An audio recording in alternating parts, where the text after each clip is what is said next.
नाजरीन, इस वक्त हम मोहम्मद नवाज़ अब्बासी साहब के पास मौजूद हैं। मोहम्मद नवाज़ अब्बासी एक मुतहरिक शख्सियत हैं। बड़ी गिरफ्त है इसको सिंध की पॉलिटिक्स पे।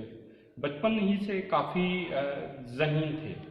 मोहम्मद नवाज़ अब्बासी साहब डिस्ट्रिक्ट नौशर फ़िरोज़ के करीब कलोड़ा स्टेशन के पास जो एक छोटा सा गांव था, वहाँ पे पैदा हुए। बचपन ही से गुर्बत, मुफलिसी ये आंखों से देख चुके थे। जब ये आला तालीम के लिए नौशर फ़िरोज़ डिग्री कॉलेज पहुँचे तो वहाँ पे दोस्तों के असर में रहे तो उन्होंने तालीम की जो तबाही थी और नौजवानों का जिस तरह से जो है तालीम से एक दूरी का जो एक वो पस मंज़र था, तो उसको इन्होंने बहुत करीब से इन्होंने महसूस किया। तो उन्होंने अपने दोस्तों से मिलकर अपने इलाके में लाइब्रेरी की बुनियाद रखी और उसके साथों साथ उन्होंने अपनी मदद आपके तहत बहुत से गरीब तुलबा के अंदर किताबें मुफ्त में तकसीम की। जब उनको गुर्बत, मुफलिसी और बेरोज़गारी इन्होंने बहुत से करीब से देखा तो इसके दिल में एक आगे बढ़ने की लगन जो है वो पैदा हुई। मोहम्मद नवाज़ अब्बासी के बहुत सारे ब्यूरोक्रेट, डॉक्टर अच्छे पोजीशनों पे जो है इस वक्त मौजूद हैं। वो वक्तन फ़वक्तन मोहम्मद नवाज़ साहब के पास आते हैं, एक याराना है उनके साथ। तो आए मोहम्मद नवाज़ अब्बासी साहब से जो सिंध की जो मौजूदा सूरत हाल है, तालीमी सूरत हाल, उस पर बात करते हैं। अब्बासी साहब, आपकी बेशुमार सोशल हवाले से खिदमात हैं। आपने किन से मुतासिर होकर ये काम करना शुरू किया? मेरे भाई, बचपन से ही जो गुजरा, गुर्बत, मुफलिसी गुर्बत को करीब से देखा और लोगों को तड़पते देखा, तालीम का हाल देखा। कुदरती दोस्त भी अच्छे मिले और मैं बचपन से वॉलीबॉल का खिलाड़ी भी था, तो सर्कल दोस्तों का बड़ा था, बढ़ता गया। तो ये ख्वाहिश होती थी। उस वक्त सिंध के 4 रिसाले निकलते थे, 3 मंथली निकलते थे, महरान, रहबर और सोनी रिसाला, और एक महरान ट्रिमाही निकलता था। तो मैं उनका मेंबर था। इन किताबों पढ़ने का शौक था, जिसमें से बहुत कुछ समझने का मौका भी मिला और सिंध को भी समझने का मौका मिला। और वही एक था कि एक जहन में था कि ये वक्त था जब डिश नई नई आई थी, VCR नई नई आई थी, तो लोग कोशिश होती थी कि बच्चे आजकल के न जाए होटलों पे धिके न खाएं, वो किताबों की तरफ आ जाए और किताब पढ़े। उसी पे तवज्जो देते रहे। फिर मैंने अपनी मदद के तहत अपने गांव में लाइब्रेरी खोली, शाह लतीफ़ लाइब्रेरी। ये 1975 की बात होगी। तो वो लाइब्रेरी थी, चलती रही, कई बरसों तक चलती रही। सिंध किताबों को पढ़कर बिलड में शामिल है। हम सिंध को अमड़ कहते हैं और अमड़ तो अमड़ ही होती है। जब तारीखों में पढ़ा, किताबों में पढ़ा, तो सिंध क्या थी? सिंध वो थी जिसमें मक्खन, घी बेचना, दूध बेचना गुनाह समझा जाता था। सिंध वो थी जो मेहमान न आए तो उस दिन को मनहूस दिन कहा जाता था। फिर हमारे आंखों के सामने सिंध तबाह होती गई और हम देखते रह गए।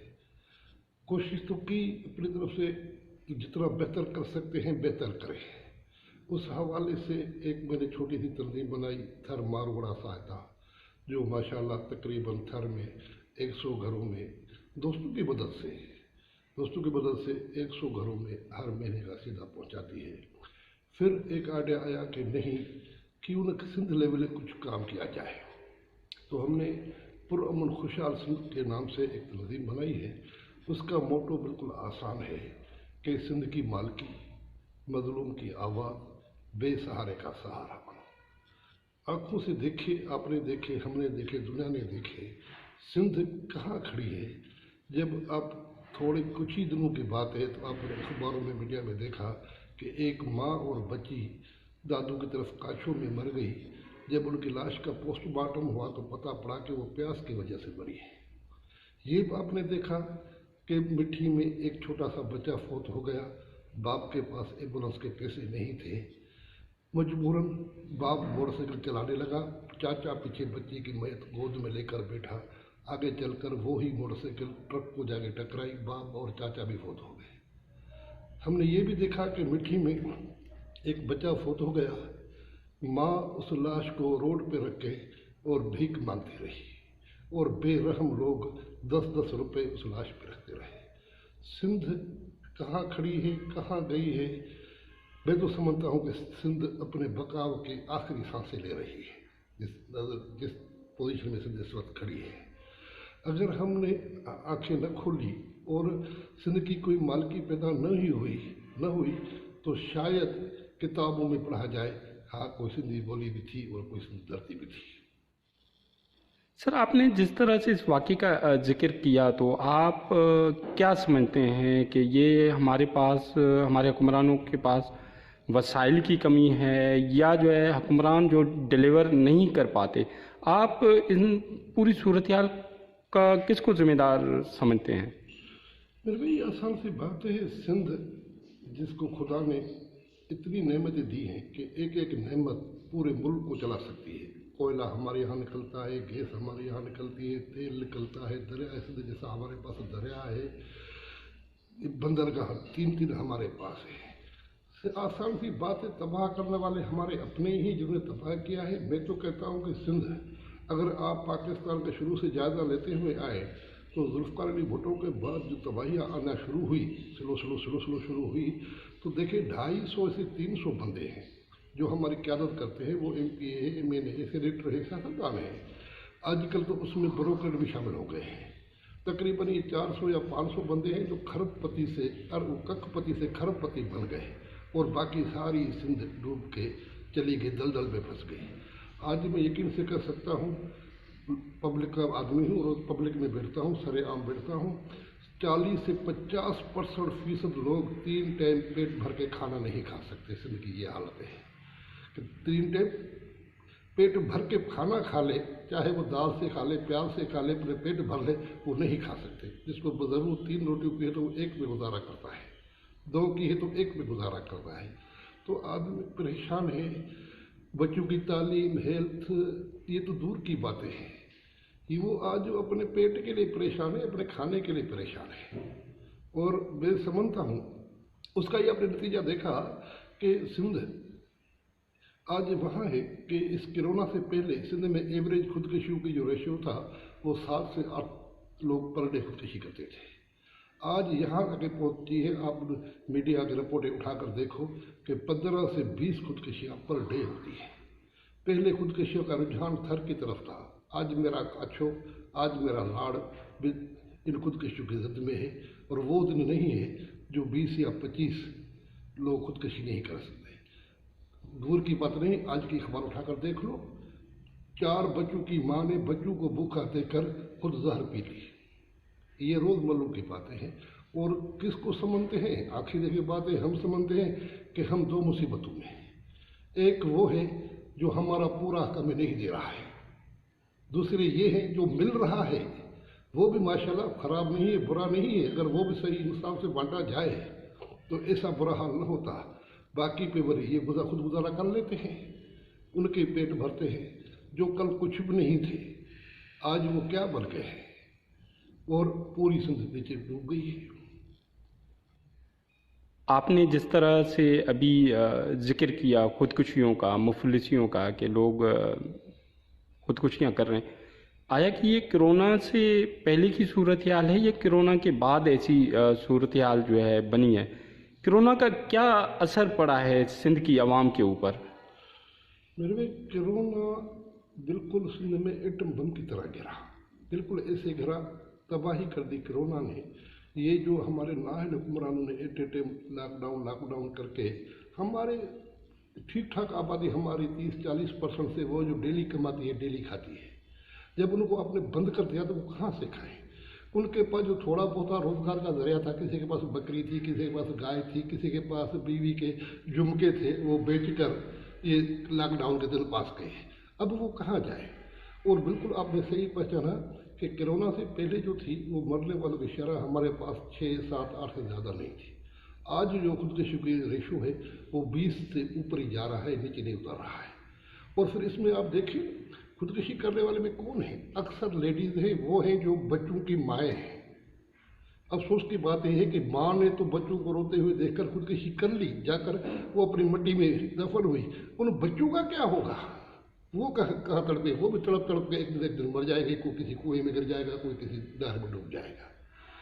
बदकिस्मती है, हमारी हुकूमत इस तरफ कोई तवज्जो नहीं दे रही है।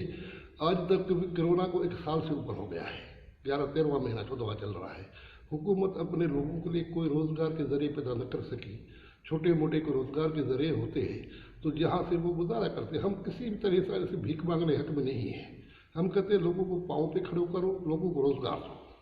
अगर यही जो तो ये इनकम सपोर्ट वगैरह में बांटते हैं, अगर उसी अमाउंट से छोटी छोटी इंडस्ट्री लगाई जाए, जैसे लाड़ में हमारे टमाटर वगैरह बहुत सारे होते हैं, अगर टमाटो की चप की फैक्ट्री लगाई जाए, तोले की फैक्ट्रियाँ लगाई जाए, इस तरीके से थर में आपके चीनी के बर्तनों की फैक्ट्री लगाई जाए, कालीन की फैक्ट्रियाँ लगाई जाए, तो सैकड़ों हज़ारों आदमियों को रोज़गार मिल सकता है। एक घर में एक फर्द को रोज़गार मिल जाए तो वो घर का चूल्हा दाल आटे की चला सकता है। ना इनकी हुकूमत की ये है कि इनसे एक तरफ रोज़गार नहीं दे सकते, दूसरी तरफ लोगों को उस दलदल से नहीं निकाल सकते, ऊपर से फिर देखो उनसे महंगाई कंट्रोल नहीं हो रही है। ऑफिशियली चीनी कहाँ है, आटा के रेट कहाँ है, तेल के रेट कहाँ है? शर्म की बात होती है जब हमारा PM साहब कहता है जब ऑफिशियली चीनी की कीमत होनी चाहिए 48 रुपये या 47 रुपये, वो जाकर 110 पे पहुँची। वज़ीर आज़म साहब मुबारक देता है अपनी टीम को कि मुबारक हो, आपने कंट्रोल करके 80 पे क्या है, 80 पे क्या तो जायज़ गया है। तो जब हुक्मरानी नाअहल होते हैं तो ऐसे बहरान आते हैं। मैं समझता हूँ खुदकशियों में कोरोना का बड़ा हाथ है। कोरोना बिल्कुल ऐसे है जो मैं समझता हूँ कि जैसे 92 वाला सैलाब आया था, 2002 वाला सैलाब आया था, ये जो है कोरोना ऐसे ही गिरी है। अब कोरोना से निकलने के लिए हमें वापस उस स्पीड पे आने के लिए 2 से 3 साल 4 साल चाहिए होंगे। लोगों के पास जो रोज़गार के सोर्सेस थे, बकरी थी, भैंस थी, जो भी चीज़ थी, मोटरसाइकिल थी, मूवमेंट को बेच के ये लॉकडाउन वाले दिन पास किए। अब वो कहाँ जाए? तो उसकी वजह से नफरतें भी बढ़ी, मोहब्बतें कम हुई। जब एक भाई के बच्चे भूखे हैं, दूसरे के पास इतने हैं वो अपने बच्चे को नहीं खिला सकता, तो वो उसको जब नहीं दे रहा है तो भाइयों में निफाक पड़े, भाइयों में दूरियां हुई। ये इसी मायूसी की वजह से ये खुदकशियाँ भी बढ़ी है और मसले भी बढ़े हैं। नाजरीन, आपने मोहम्मद नवाज अब्बासी साहब की बातें सुनी। हुक्मरानों को चाहिए कि वो अमलन सिंध की आवाम के जो बुनियादी मसाइल हैं उनकी तरफ सोचें और उनको हल करने की कोशिश करें ताकि सिंध के अवाम भी खुशहाल हो सकें। कैमरामैन टीम के साथ अब्दुल हफीज जतोई, गबोल न्यूज़, हैदराबाद।